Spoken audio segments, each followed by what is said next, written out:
Hello, everyone. LC Holt here. This is my update for the week of July the 6th. So I hope you all had a nice July 4th. I'm here with Rebecca Ivey, and we're going to be talking about Robocop.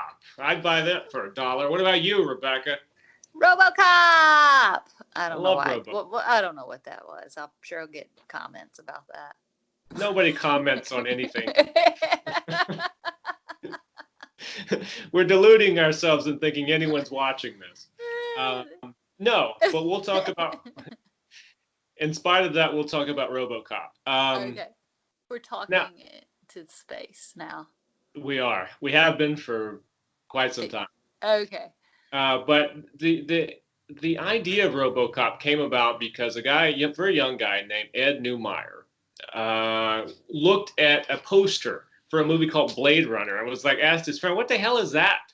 And his friend goes, "Well, that's a movie about a cop that hunts robots." And Neumeyer thought, "Huh, that's interesting. Well, what if the cop was a robot?" So this got his little wheels turning, his Neumeyer wheels turning, and he thought, well, hey, what if I kind of wrote a script? Because he kind of wanted to be a screenwriter. He was interested in the film industry. Well, he wound up meeting a guy named Michael Miner, who was a music video director. And Michael Miner had a similar concept called Super Cop. And so they were like, hey, why don't we combine our two concepts and come up with, like, we take the best of your script A and the best super concept. a super concept, not Super Cop and not the other whatever the other one That's was. right. And we'll do this thing where we take the best of each person's idea, throw it together, and the result of that was the script for RoboCop, which is indeed about a cop who becomes a robot. Uh, it was a chance encounter at an airport, and this is where serendipity and luck come into this whole film industry thing. So much of it is just being in the right place at the right time. And these two guys were at an airport and they had a layover, and they happened to be stuck in a terminal with a man who was an executive for a film company. So they were like, well, we got this script that we wrote together, maybe we should pitch it to him. And they did. They pitched Since it to he's them. stuck here, can't Yeah. escape. Yeah. like, where the hell is he going to go? Where the hell is he, So sit here and listen to this story we have called RoboCop. And oddly enough, this led through a series of fortuitous events to them being able to pitch their idea to Orion Pictures. And Orion had just produced The Terminator. And that was a huge success, and they were looking to capitalize on the success of Terminator, as everyone in Hollywood was. So it was sort of like when Star Wars came out, suddenly they made Star Trek the motion picture. It was like anything that had to do with a spaceship, let's just greenlight it. So Yeah. it was a similar thing with the Terminator, with the success of that. It was like anything having to do with a cyborg, a robot, or something like that, let's just go for it. Let's ride this wave. And so RoboCop benefited from that, the script at least. So once Orion picked it up, they started going out to directors to see if anyone would be interested in doing this.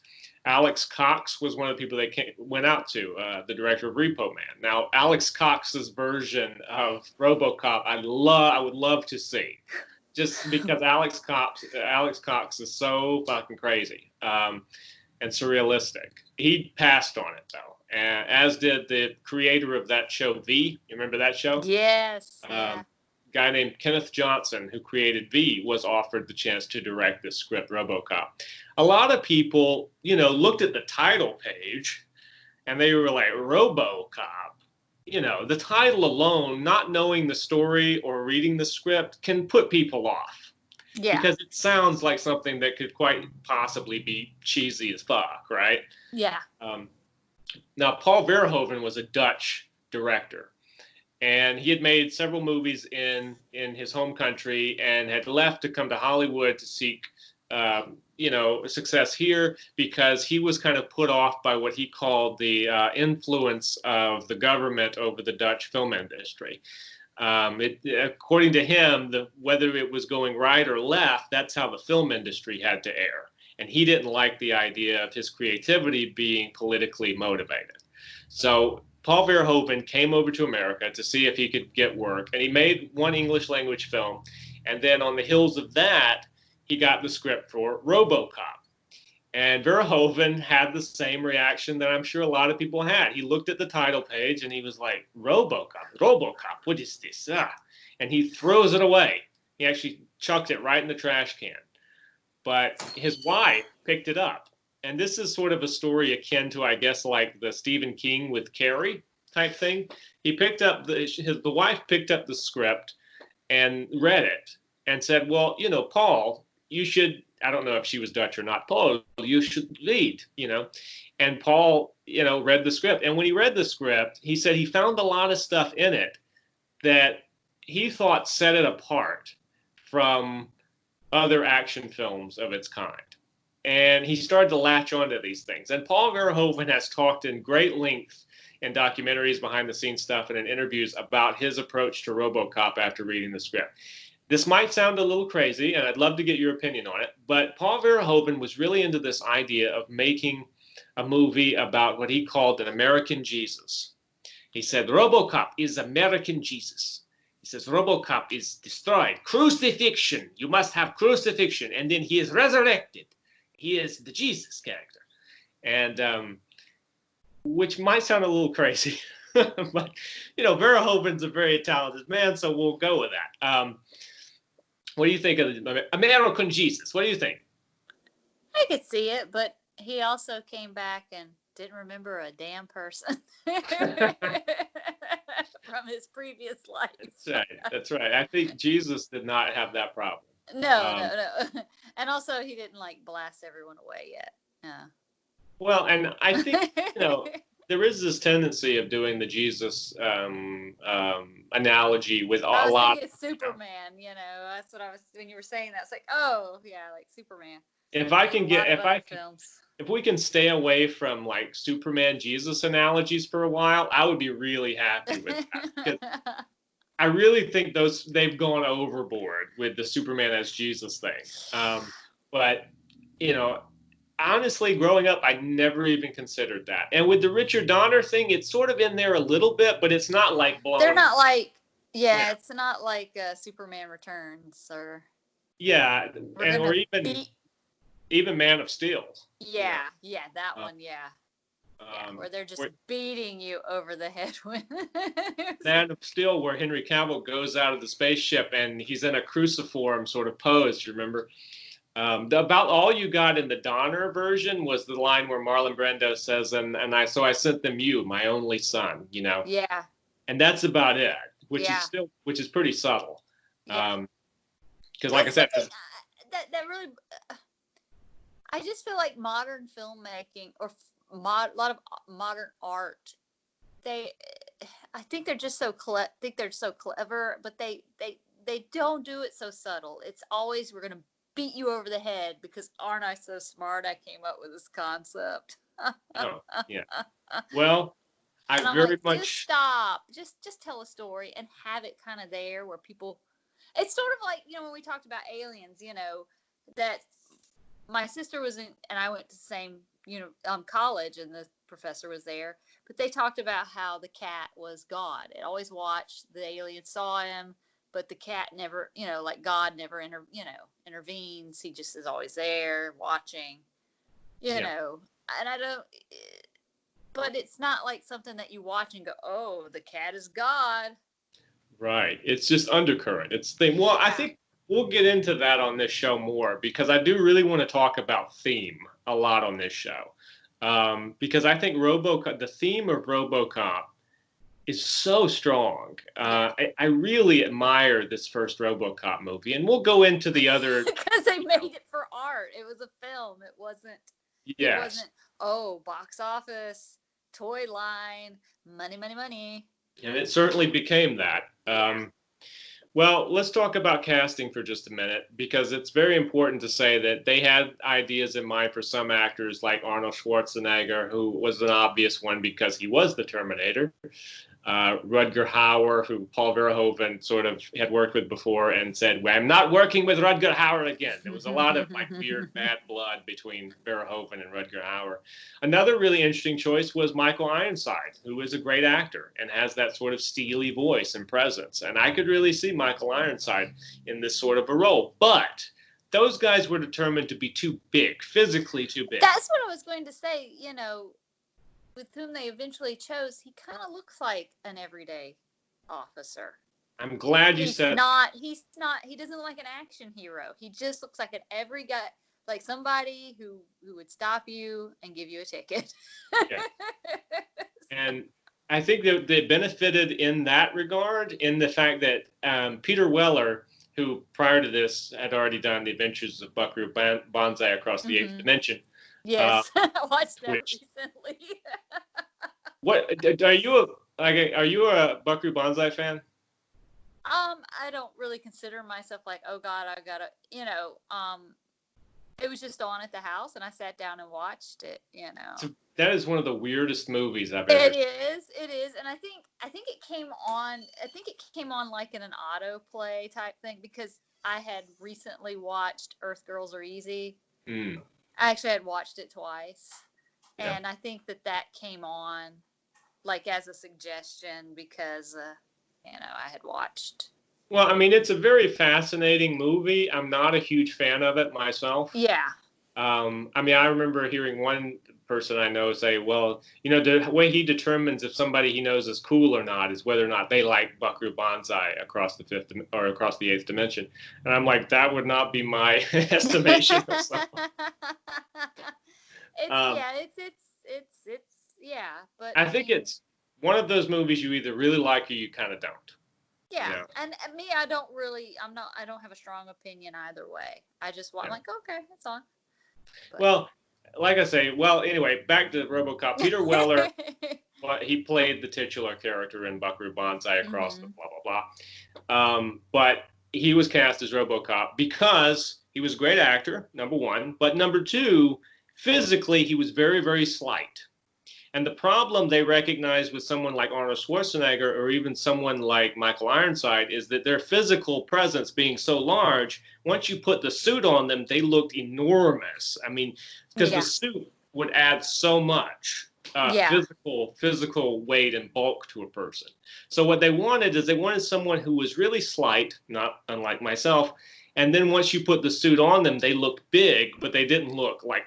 It also showed a transformation. I mean, obviously he's becoming a robot, but I mean, he's like this normal fella who becomes this, obviously, the robot, but with the suit, he looks like, he's intimidating. He's not just, he doesn't like C-3PO walking around. I mean, he looks like a superhero. Yes. Well, I wanted to point this out too, while we're talking about casting. Do you remember that show, Remington Steele? I love that show. Do you remember the female on the show, Stephanie Zimbalist? Yes. Stephanie Zimbalist. She was originally cast as Anne Lewis. Oh, okay. Who was Alex Murphy, Robocop's partner. And she was in the movie, everything was fine, but then Pierce Brosnan got cast as James Bond.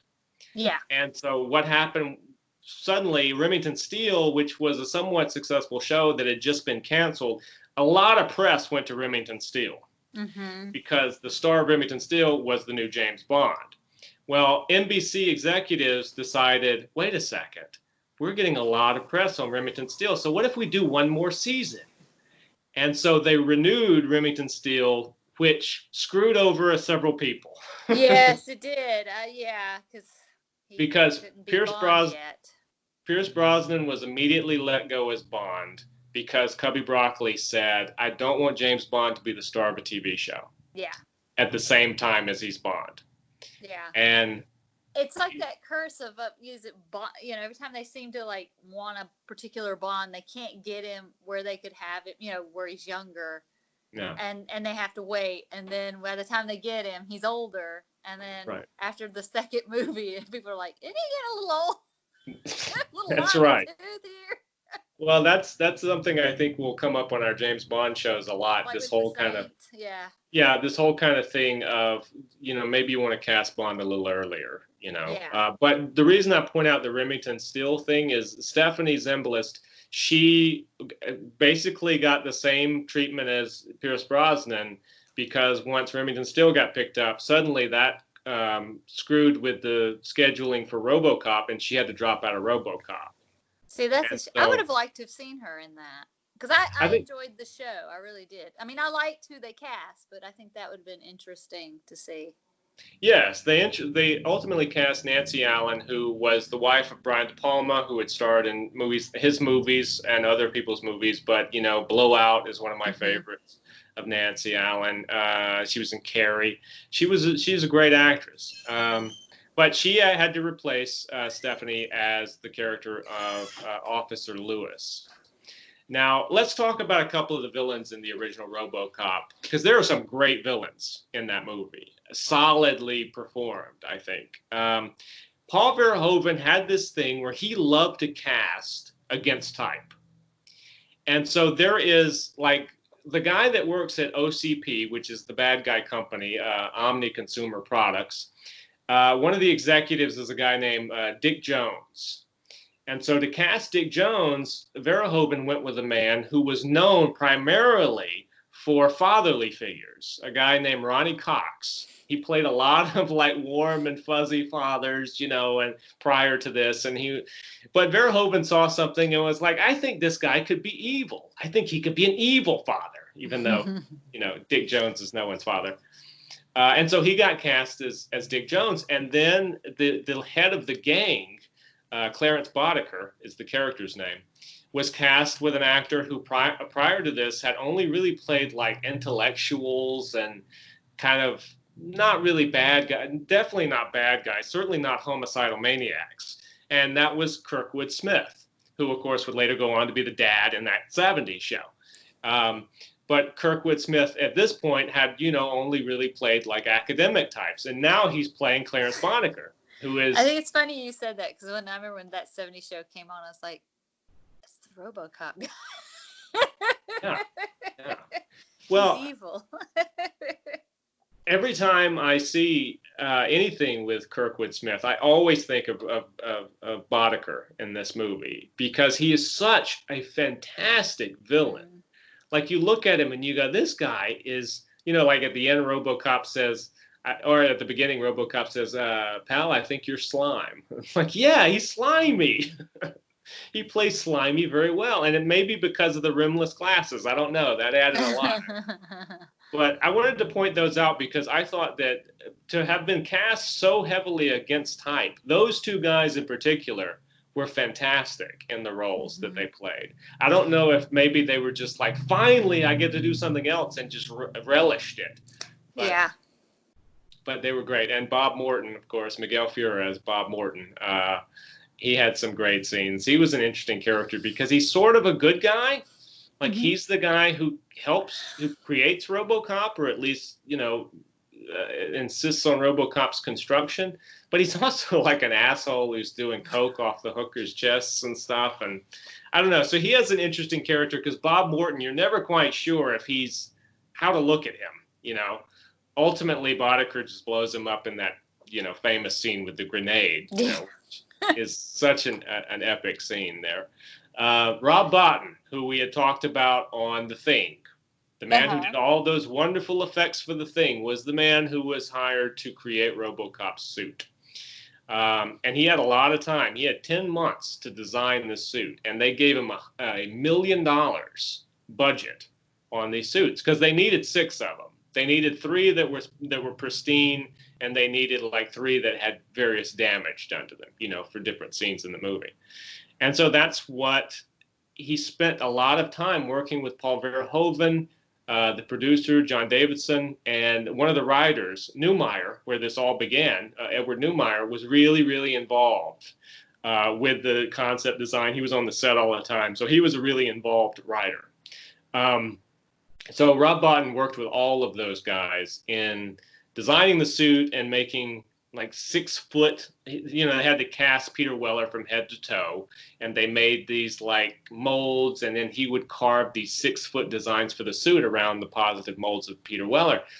But this went back and forth, these designs. Ultimately, they said what they went with was basically what Rob Bottin had brought to them originally. But they went through many, many variations of that in the middle that kind of wasted a lot of time and probably a lot of money. And I think it wasted a little bit too much time because by the time the suit was ready, it was the first day of filming the suit. So Peter Weller, he had done all this work. He had this guy named Moni Yakim, who was the head of the dance department at Juilliard. He worked with Moni Yakim in order to create this, what he wanted to do with Robocop's movements once he was a robot. He wanted to be kind of like snake-like, very fluid and everything. So Peter Weller, he goes in for the first day of working in the suit, and he stands for 11 hours while they put this suit on him. 11 hours it takes that first day. And by the time they get to the end of this, what Weller realizes is he can't move in this suit. So all these months of preparing with all these fluid movements of where it was going to look like a snake and all this, it's useless because he can't even move his arms. So Paul Verhoeven realizes, okay, we got the suit on him. Now he can't move. So what do we do? So there's this big blow up where Verhoeven loses his shit. John Davison loses his shit. Rob Bottin throws a fit. Edward Neumeier is angry. Peter Weller's pissed off because he can't move. So this just throws the whole production into a tailspin. And it winds up leading to them shutting down the movie for 2 days. And Mike Medavoy, who ran Orion Pictures, said, we're going to do 2 days of practicing in the suit. And we're going to film tests. And if those tests look like shit and all of you are still wanting to like fire each other and quit, then, I'll shut the movie down. We're not doing this movie if this doesn't work. And so it was very near not being completed, even though they'd shot some stuff with like Murphy outside the suit and everything, all that stuff.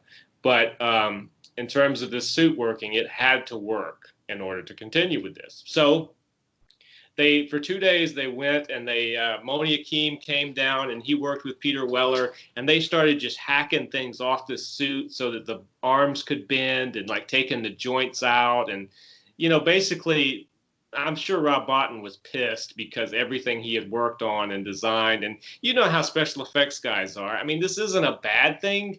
It's just sometimes they see their work and they're like, they want the work to be exactly what they imagined. Otherwise, it's almost as if they think people will hate them or will look at it and go, that's a terrible looking suit and it's all going to be on them, Mm-hmm. So you understand to some degree like why, Rob was a little antsy about hacking his suit up, because if he hacked it up and it didn't look good, then it's going to be him. On him. Yeah.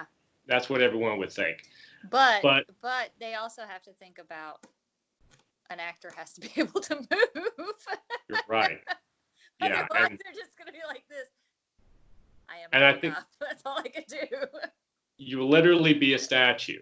Yes. And so what Peter Weller decided to do while working with his coach was he said all the movements, instead of being fluid, they had to be slowed down and exaggerated. And so he got into this whole thing of doing this pop and lock type thing, where Robocop would move his head. Which was very popular in the 80s. Very popular. And, and then once the film is done, you throw on those little servo sounds to the movement and it really completes it. But he said when he was shooting it at first, he felt so ridiculous. He said he didn't think it was working. It was too big. It just didn't feel right to him.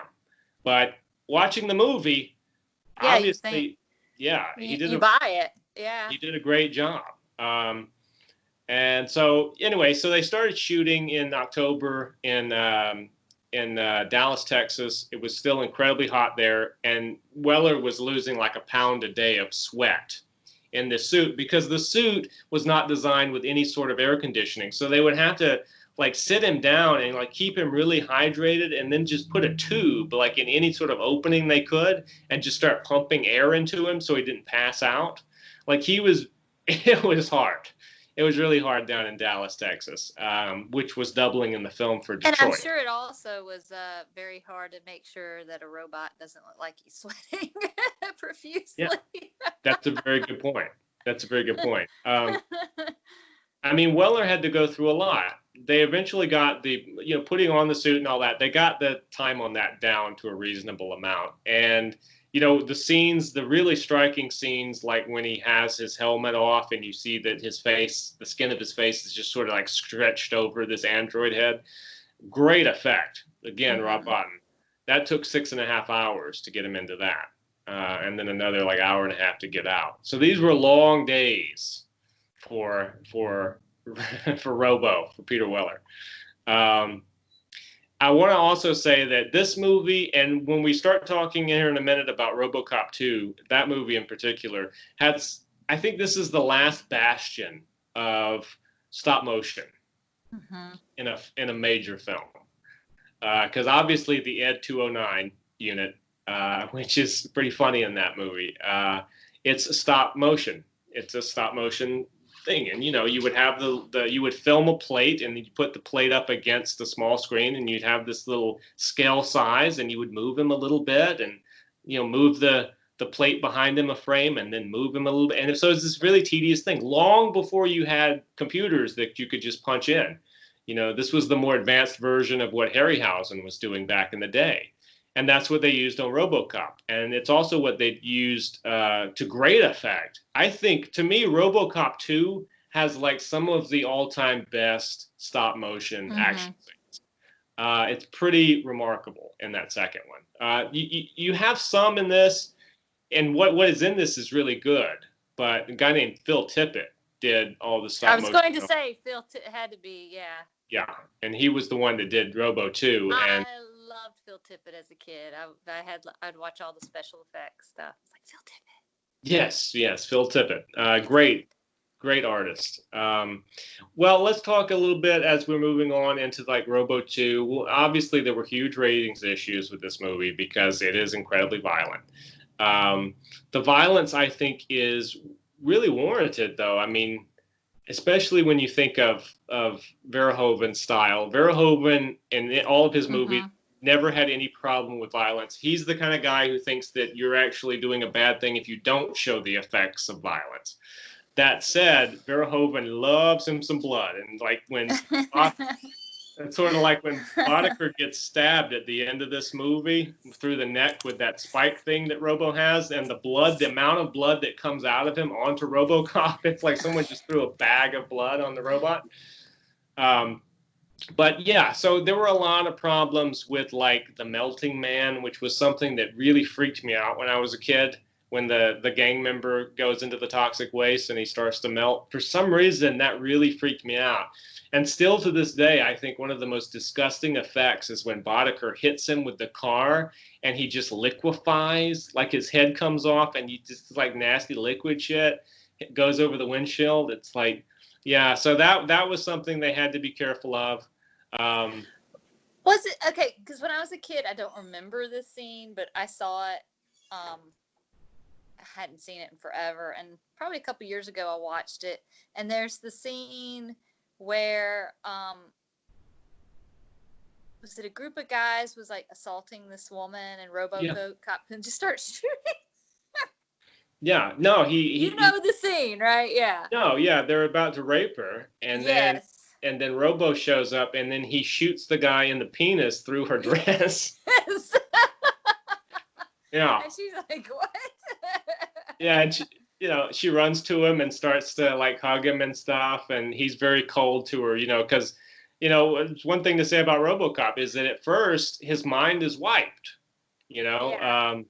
Another huge thing the ratings board had a problem with, this is no shock, is the Murphy's death. But isn't there like an extended version of that scene where he just keeps going and it's a lot of violence, but it's kind of like, oh my God. Well, there's not an extended version, I don't think, of that scene. There is an extended version of the scene in the boardroom where Ed 209 shoots the executive. Okay. And it just kept going and going and going. Yeah. And every time I watch that, I think Ed 209, with those major weapons he has attached to him, how are the windows not blowing out behind that guy? But anyway, that's just something I think of. I want to talk a little bit about, while we were talking about the ratings board, and before we get into the theme of this thing, Murphy's death was cut in a major way because it's very violent. There's a lot of torture going on of these criminals blowing off his hands and stuff like that. And Rob Bottin had created this huge, like, life-sized animatronic of Peter Weller that Boddicker shot in the forehead with his gun. All of that got cut out. You can see those scenes, deleted scenes and extras, and like on YouTube, I'm sure. But yeah, so they had to work hard to keep this from being X-rated for violence. I do want to talk about the theme of the movie, as we were talking earlier. What I think is so wonderful about RoboCop is the fact that you have a story essentially about a character who is human. And we get very much the idea of Murphy's humanity early on. You know, with his family, he has a small son, he has a wife, and he's just a cop, like you were saying. He's just like a normal police officer. There's nothing particularly extraordinary about him. But, you know, once he gets murdered by Boddicker's gang, they take him and they use his brain in this android body, and they wipe the brain, evidently. I mean, this is what you're led to believe. And he's programmed with these 3 directives. Well, there's actually 4 directives, which you learn in the movie. You know, the 4th one is that you can't arrest the executive of OCP. But as far as we know, there were 3 at the beginning. But there's something very, very strong about the theme of a man who has a life and a humanity, then loses it, and then spends the rest of the story trying to regain it. Yeah. I mean, I think that is the thing about RoboCop that resonates and makes it, you know, interesting to watch 30, 35 years later, you know. Is it at the core, and it goes back to what we've talked about on this show previously, the difference between story, plot, and theme, you know. Well, it's also, was it later in the series, he keeps showing up at his house, remember? Yes, in part 2, yeah. Yeah. He keeps showing up at the wife's house, and you know she's suing OCP because it's like mental distress. This man that has this robot that has her husband's face. But of course, what we learn in the first movie is that it is more than a robot that just has her husband's face. I mean, it is. Yeah. There's a great line in this, which I think is a wonderful piece of dialogue, where he says, he's talking about. I think Lewis asks about his family, and he says. I can feel them. I just can't remember them. And I think that's such a great line because it's so evocative of what is going on in the character's head. You know, he can't quite put his finger on where these memories are coming from, but he knows that they have a tremendous emotional value to him. Yeah. And you know, the whole movie builds up and Peter Weller worked this into his performance. As Robo starts to remember more and more, his performance starts to soften. You know, the voice softens, and his movements even become a little more human, you know. Yeah. Until you get to the very end, and it seems as if he's now accepted that who he is, you know, the last line of the movie. What's your name, son? He says Murphy, you know, instead of RoboCop. Now, I think we should say what that... did you... I was going to ask you, how did you feel like I know you probably want to hit it at the end, but how did you feel about them handling that in the remake? We're going to hit that at the end. You're going to hit it at the end? Yeah. Okay, because that was something... That was something I had well, let's hit it at the end. Okay. But... Because you brought that up, and it made me think about that. Absolutely, yeah. And with good reason. They released this movie, goes without saying, huge success. So they greenlit a sequel, which we've talked about to some degree here as we were discussing the first one. The big difference in the sequel was Paul Verhoeven didn't return because he went off and replaced David Cronenberg on Total Recall. David Cronenberg left Total Recall, went off, did The Fly, and so Paul Verhoeven slipped into the director's chair on Total Recall and was like that one too. Yeah, and he got to use Michael Ironside in Total Recall. Yeah. So it all comes together. Yeah. So that opened up the director's chair for Robo 2. They had a script by the original writers that was not received well by the studio. And so that script was thrown out. And so what they decided to do was and this is not necessarily a bad thing, they decided to hire Frank Miller, the famous comic book writer and artist, Yeah. who had reinvented Batman, did The Dark Knight Returns, reinvented Daredevil. Great writer. Um, but this was his first time writing a movie. And he wrote a script that was basically deemed too long and too complicated for a production, the size of which they were looking for. It was too big.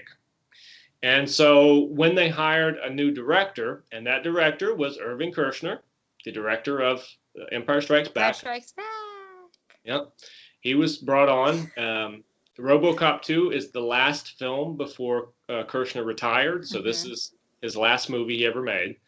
And he read the script and said, yeah, okay, it's a little big, maybe slightly unfilmable, but we can bring on another writer and we'll just kind of streamline it. And so they brought on a great screenwriter named Walton Green. And he worked on the script, Frank Miller's script, and just sort of brought it down. Now, Frank Miller's script was eventually turned into a 9-issue comic book series called Frank Miller's Robocop 2. It came out in 2003. And so if you're ever interested in knowing all the details of what Frank Miller's script for Robo 2 were, read the comic. But there are a lot of Frank Miller touches. Frank Miller himself even shows up in Robo 2 as a character named Frank, and because he was really interested. I mean, he loved comics, but at this point in time, he was really interested in the film industry. So Irving Kershner was very kind to Frank Miller and allowed him to be on the set every day, which is some directors kind of don't like that for the writer to be around. Kershner was like, let him on the set, mentored him on the set, obviously gave him a little part in the movie where he shows up for. I think Kershner also was used to being, in that kind of, because he was George Lucas's and, Yeah. Oh, I think that was a cool thing of him to do for Frank Miller. Even though Frank's, script was just, basically hacked down. Now, this was shot in Houston, still in Texas, not Dallas. It was shot in Houston in 1989. And it had some great actors in it. Tom Noonan plays the villain, Kane, manufacturer of this drug called Nuke, which is taking over Detroit. I remember vividly, there is a young boy in the movie that is a villain. And it's such a Frank Miller touch to have like a 12-year-old villain, like a 12-year-old gangster. There are moments in this movie that are like reading a Frank Miller comic, honestly. I know his stuff was changed, but like you can't tell me that like when they have the long sequence of the crime in the streets, the streetwalker gang that beats up the guy and takes his stuff, that's so Frank Miller. Like that's straight up Sin City right there, you know. But anyway, the young boy as a villain, Hob, the character is played by Gabriel Damon from the Newsies. That's again Frank Miller all the way. And I remember my mother when Robocop 2 came out. I guess I was about the age of that boy, and I was a mean little bastard when I was a kid. I'm not afraid to confess it. And I had a foul mouth, which. Viewers of the two viewers of this show, regular the two viewers, you will know that watching the show, I still have a foul mouth. But yes, I was going to say something, but But so it started early. But I remember my mother when we watched this on VHS, she was like, "You see, that's what it looks like when a boy your age curses." So see how nasty that looks? And I'm sure I was just like, "Fuck it," yeah. But that they did put for Peter Weller's comfort to help him a little bit. They did put a fan in the suit this time, so you could. Okay, it was one of those from like Disney World. Those little bit. Yeah, it was probably one that size. Yes. I do remember Robo to promote this movie. RoboCop showed up at the wrestling thing, WCW. Oh yeah.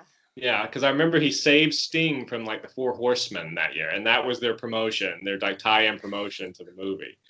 WWF is like, we should have had Robocop. That's right, and I think it really was Peter Weller too, as I recall. I think it was Weller.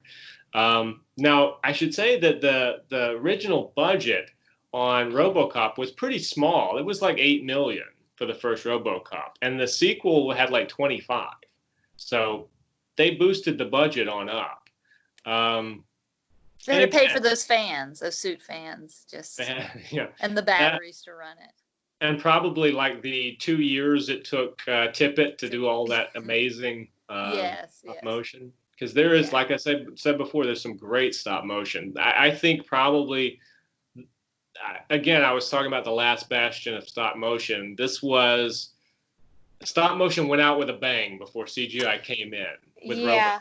I always think of Phil Tippett from that documentary from Star Wars to Jedi, where they're talking about the Rancor, and he's like in the suit, and he's like, so when you mention him, they show like a scene of him doing the stop motion, and then they showed him like in a suit. They were trying something in a suit, and he's like, and it's that into a GIF. Okay. It's amazing when you think about how difficult that effects really were back at that time. And that's when I was really interested in it, because I always thought that's got to be cool. I mean, you're like making stuff up and trying to figure things out and developing things. I always thought that was so interesting, and I love to watch special effects shows back then. You know, the new movie was coming out. You got the special effects show, and the A&E. Remember they had a special effects show that came on every week, and it was just fascinating to watch. Now it's just kind of like, on our computer, me. Well, and I don't mean any, people that do, but you know what I mean. It just seemed like with stop motion and all of that stuff, there was I'm going to say something. People are going to be like, yeah. It was an artistry. You had to sculpt something. You had to. I mean, you did it with your hands, and it just. You didn't have a little computer to type in things and program. Well, you look at some of the behind-the-scenes documentaries of things like Aliens, where they're like, well, what should we make the model look like? And look at the rust on the side of that warehouse outside where we're shooting. It's rusty. Let's make it look like that. And then you had these guys down there with these little paintbrushes, and they're trying to replicate the rust on the thing.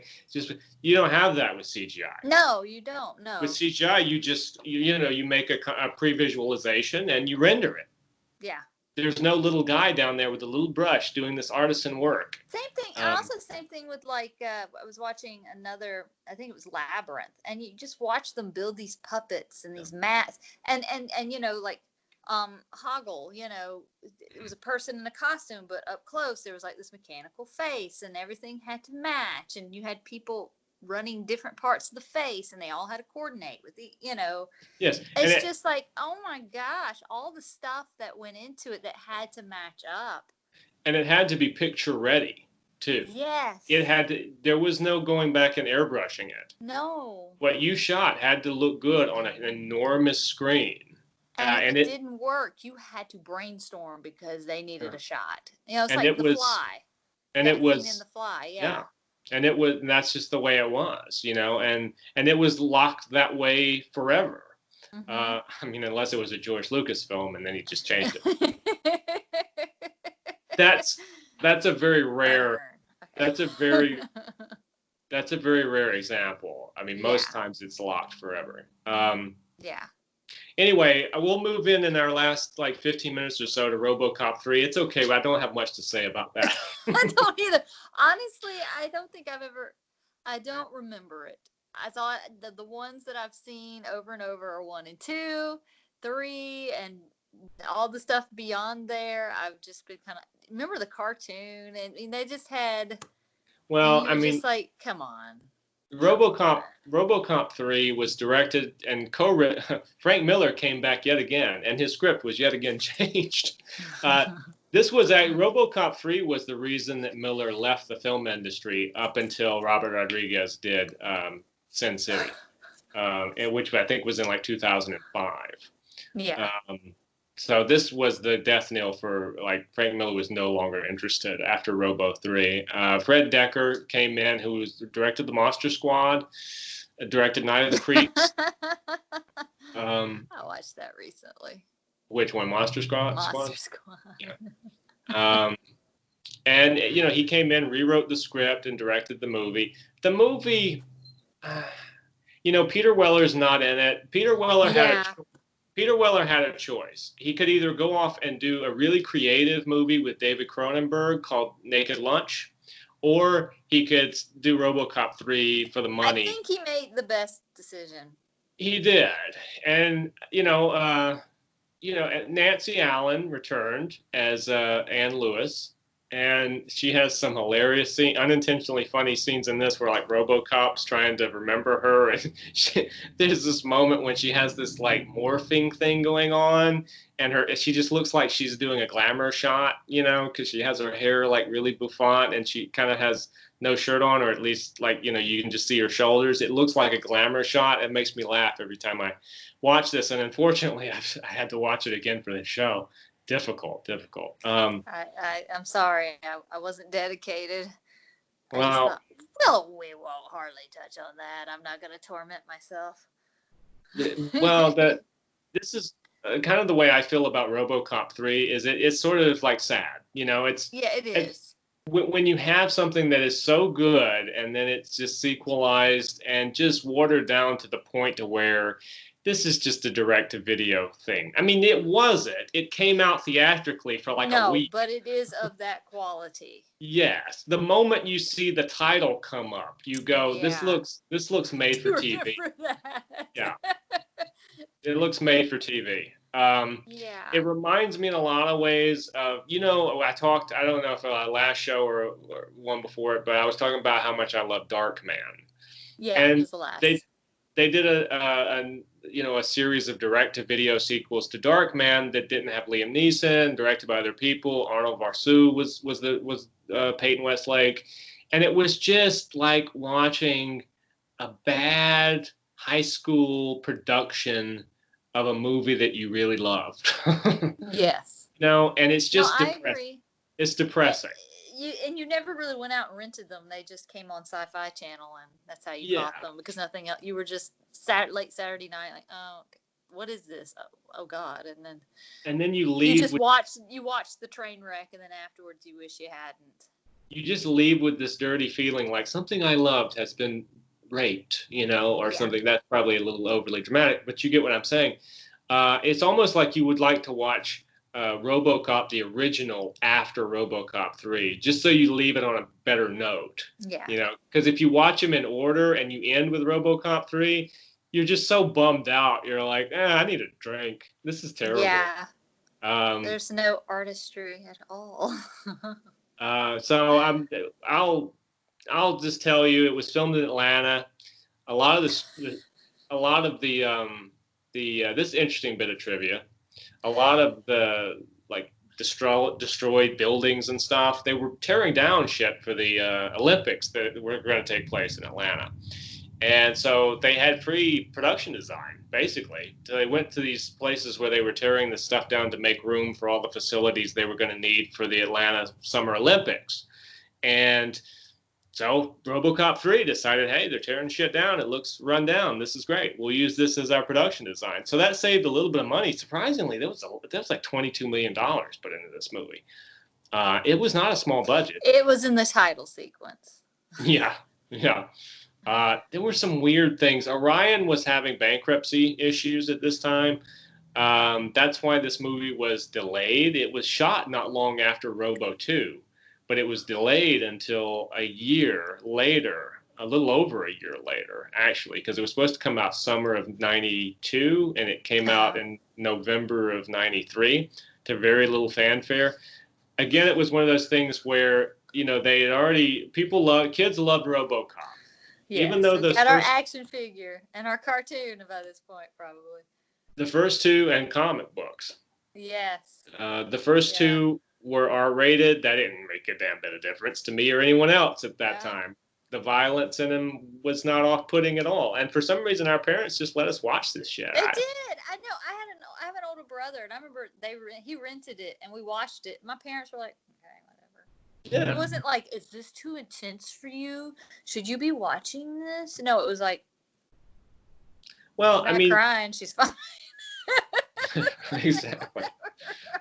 Yeah, I mean, so that 80s parental raising. Well, in spite of like I say, RoboCop 1 and 2 having a child audience, despite the rating, they thought for Robo 3, let's tone the violence down and This was make it. also after Batman Returns, though. Yes, it was Do you after think Batman that Returns. may have had Mm, with their decision making, the backlash from what happened with Batman Returns? I mean, maybe in that regard, but not so much in because Batman wasn't. It had violence, but it wasn't like graphically violent. No, but you know how people, after Batman Returns came I out, they're mean, like parents were freaking yeah. out about violence and children watching violence. All of a sudden, it was an issue. Well, I think one of the weird things with RoboCop is the violence is so tonally intrinsic to those first two movies that it's almost like And you they're made. not kids' movies. I mean, you made Die Hard 3 as violent as the other two, and you didn't tone that down. So why would you tone down RoboCop? Because RoboCop appealed to children and they wanted to sell action figures. And that was the weird part about it, is it's like not even meant to appeal to children No, it originally. wasn't. No, You and a know? lot of films back then were made for adults, and Yeah. kids just happened to see it with their parents. Well, I Parents mean, weren't as anal retentive, I guess. They were like, whatever. honestly, And like my parents, or my mother, the only thing yeah. she was weirded out about was like the sexual stuff. Like she was not really into to letting me watch Basic Instinct. I watched it anyway, Yeah. but the violence wasn't a huge issue because I guess in my household it was just kind of this thing where it's fantasy. Yeah. Yeah. Yeah. You Yeah. didn't watch a movie and then want to go out Yeah. and murder a policeman, or whatever, like Boddicker did. I mean, that was never in my mind. But regardless, it came out. It was PG-13, Robo 3. They made about $10 million off of it. I think it was a bigger hit in Japan and overseas in general. But it was not a huge hit here, and it pretty much put the kibosh on the series, which is good, I think, honestly, because you can only go downhill from RoboCop 3. They actually kind of went downhill a little bit with these TV series they did.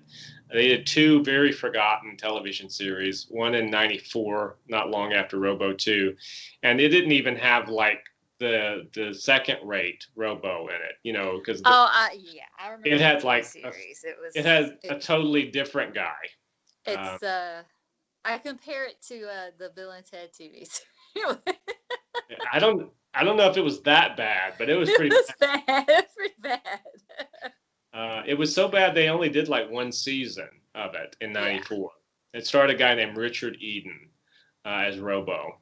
And then that didn't stop him. 2001, apparently a Canadian company did a series that was like 5 episodes called RoboCop Prime Directives, which I have no memory of whatever. Maybe it never left Canada. I'm not sure. But a guy named Paige Fletcher played Robo in that. So, if you guys want to go out and look up some RoboCop TV series, there's a couple for you. I would not recommend it. In fact, I would recommend watching Robo 3 before the TV series, and that's really saying something coming from Yeah. Now, what you were mentioning earlier with the remake, 2014, they made an all-star remake of RoboCop. Gary Oldman was in it, Michael Keaton, Sam Jackson, Jackie Earle Haley, Michael K. Williams, and Joel Kinnaman was the titular character of Alex Murphy / RoboCop. I mean, look, it's highly forgettable. It's a highly forgettable movie. I watched it. You watched it. There were a lot of things I could say about that movie. Primarily, my biggest problem was the fact that RoboCop was the same when he was RoboCop as he was when he was the guy. I mean, he's just a guy in a suit at this point. There is no wiping the memory. There's no like trying to regain your humanity. No, it takes that whole emotional. It just. And I think that's why it's so forgettable. Yes. because the thing that makes you remember Robo One is the emotional stakes. Yeah. And And when it's so you feel so bad for him. Like the yeah, whole family. This kid's lost his father in the line of duty, kind of, his and wife, and but he's there, but he's not there. well, this is And something same thing with his mind as well. I'm going to hold this up as an example to prove a point that I've tried to make on this show previously. Is that when you have a strong theme, the plot is elevated. The whole movie is elevated. But when there's not a theme, it's just a plot. It's just a movie. And you're watching it and you go, eh. I mean, Robocop, the remake, was like, I watched it. Yeah, okay. It's an action movie. It's a guy. He's wearing a black suit now. He has an arm. Do His you arm's feel fine. okay, and I only bring this up because I was watching some of these movies recently. The Terminator series, the first two, there's so much there, and then all of the sequels and the reboots of sequels. It's just like I don't feel anything. It's meh. That's exactly right. Yeah, that's exactly the same thing for me as like RoboCop. Once you got Terminator 1, and we're gonna have to do a Terminator show. I Yes. mean, Yeah. why we haven't yet is just beyond me. But we're gonna do one about 1 and 2. I don't know if we're gonna go into those others, but I want to do about the Cameron. But the thing about the Cameron movies for me is with Terminator, it was so fresh. And there were ideas there that you'd never really thought of like that. The idea of the time travel and this like loop paradox of that's the father, but it's really the protector, but you don't know that it's your father. It's fascinating. And you had those strong emotional themes. Of the first movie is just as much a love story as it is a sci-fi horror film, you know? And then in part two, you have that element of a mother's love for her child.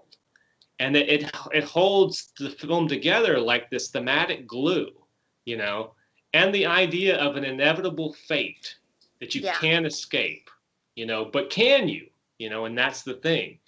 There's so much weight in those themes that again it makes it memorable. And then when you get into like Terminator 3, it's like, okay, he's back. He's wearing black leather. Genesis. And then Genesis, it's just everything is just very And I'm sorry, and then you sit there and think, well, maybe it's just me. But then you look at the actors portraying Sarah Connor and my brain, I call it Michael Bihn's character because I like Reese. Yes, Reese. Thank you. Why did I forget his name? If I've just watched it not this week, but week before last. We're getting younger. You're watching them, you're watching it, and you're just going. Yeah. And then you watch the original with the two of them, and you're like, oh no, people could act back then and have chemistry. Yeah. They had charisma, and these people were, they weren't. It's just I understand what you mean. It's just the. You love how you laughed when I said people could act back then. Well, I mean, you didn't have this feeling of I'm an actor and I'm doing my actor thing. Aren't I clever? They were characters. Like I said, the thing for me about it is with Terminator, after you get past part 1 and part 2, there's just nothing new. Nothing new happens. And even the one last summer, you're thinking, oh, well, she's back and Cameron's involved. Maybe this will be. And then it was just flat again. And I'm like, there is not. It's flat. It's bland. It's shot the way that most movies are shot, in just that way that makes everyone look slightly plastic. I get what you're saying. There was something about like the grit of the first movie, the fact they didn't have a lot of money. Yeah. And even in 2, it has that dark kind of grit to it. Yeah. And at the time, like, oh, this is a Hollywood movie. This is a blockbuster. I mean, when you watch it, like, oh, it looks, but yeah, it was still gritty. It was still violent as fuck. Yes. Yeah. Scary. Yes. And Linda Hamilton's arms. That's all I have to say. Wow. I want those arms. But anyways, and then I was really rooting for her for this new movie. I wanted it to, because I like her. My mother loved Linda Hamilton from Beauty and the Beast. My mother probably wouldn't be the type of person who, although she watched all this stuff with us, but she liked Terminator. She liked both of them. And usually moms would probably be like, I don't like a violent movie. But we rented them. She watched them. She enjoyed them. Yeah. Well, I think that's a great, well, no, I think it's a great, you bring up the mom thing. I always have thought that of the movies that my mother really liked, that I never thought that she would, there were movies that had this element where it's more, Robocop. where Yeah. it's more than just let's shoot people. Yeah. Like Robocop, huge fan my mother was. My Yeah. mother loved especially the second Terminator, but she liked the first one too. But she really liked the second one. And my mom liked the second one too. Yeah. Yeah. But I think Arnie that's had probably, won her over with Kindergarten Cop by then, I think. By well, the I time think she saw Terminator 2. that's probably the thing with like the so much of the mother-child relationship. Yes, You know, yes. I mean, Yeah. I'm sure a mother could relate to wanting to protect her child from anything. Yeah. And so, yes, but I don't know. I totally understand what you're saying. And I don't want to be the kind of person that's saying that everything that came out back then is wonderful and everything that comes out now is. That's not what I'm saying, and I don't think that's what you're saying. No. There are great things that come out now, but I mean, for me, especially when we're talking about sequelization to death and remakes, you can tell the difference between quality when you put RoboCop 1 up against the remake of RoboCop. Yeah. A RoboCop 1 I saw many, many years ago, and I've watched it throughout the years, but there are moments in it that I'll never forget because they struck me on a gut level. Yeah. RoboCop 2, RoboCop, the remake, I don't remember it. I watched it, and I remember he rode on a motorcycle. Yeah. He rode on a motorcycle, and he had a black suit, and his arm was fine. And they were trying to make him like a good-looking guy, rather Yeah. than just an everyday-looking. Yeah, and you know what I'm saying? You know, let me just say this: he postured a lot. Yes, thank you. And the whole like I'm from New York, even though I'm from Detroit, kind of accent was irritating to me. I'm sorry, Joel, but it was irritating to me. I did love that Michael Keaton was the villain in it. I think he got to show off a lot more of those villainous chops in the Spider-Man movie. Yeah. Which I thought his character and what he did was much, much better in the Spider-Man movie, if you're going to go like Michael Keaton villainous. But he was a villain in RoboCop, the remake. And also the Spider-Man thing had a twist there that I never saw coming. I was like, wow, that's great. So you surprised me. You got me, sirs. I like that. Involving Michael Keaton's character. I love Michael Keaton. Anyway, we've reached the end of our RoboCop extravaganza. I hope you did buy that for $1. I know I enjoyed it. And I think, did you enjoy it as well, Beck? I did enjoy it. Yes. It's fun movies to talk about and a lot to talk about. And we have a lot to say on a lot of this kind of stuff because this is the kind of stuff we grew up watching. And I'm sure if you guys if the two of you are anywhere near our age, then you probably did too. I'm sorry, there's 3 people who watch. But anyway, I want to thank you, and I want to thank you, and you. And I hope to see you on our next show next week. So thanks, Rebecca. Where we'll read our fan mail. Exactly. We're going to leave the 2 comments about one of my shows that has nothing to do with Zodiac. So thank you for joining us. And until next time, make sure to take care of yourselves.